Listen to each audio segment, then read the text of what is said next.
मुल्क भर जे आज बडणी शहर में भी हज़रत इमाम हुसैन अलैहिस्सलाम जो चेलम जो ॾींहुं वॾी अक़ीदत ऐं एहतराम सां मल्हायो वियो। जलूस बडणी इमाम बारगाह खां रवानो थियो। जलूस में अज़ादारनि सीना ज़नी ऐं ज़ंजीर ज़नी जो पिणु मातम कयो।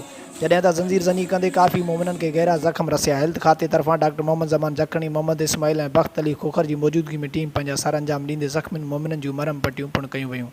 जलूस बडणी शहर के मुख़्तलिफ़ रस्तनि खां थींदे सैयद गुलाम मुस्तफ़ा शाह के पिण ते पहुतो। मजलिस अज़ा मुंतख़ब कई वई। मजलिस में अज़ादारनि शहरिन ऐं वॾे तादाद में शिरकत कई। मजलिस के ख़िताब कंदे अलामा ज़ाकिर सलीम अब्बास चयो त करबला जो वाक़ियो बातिल लाइ हक़ जी फ़तेह आहे।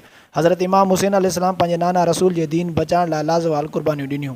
मजलिस सैयद गुलाम मुस्तफ़ा शाह, सैयद मोहम्मद अली शाह ऐं सैयद मुर्तज़ा शाह जी निगरानी में थी गुज़रियो। ॿिए तरफ़ सिक्योरिटी जा इंतज़ाम पिणु सख़्तु कया विया। आशिक़ हुसैन चाचड़, बडाणी।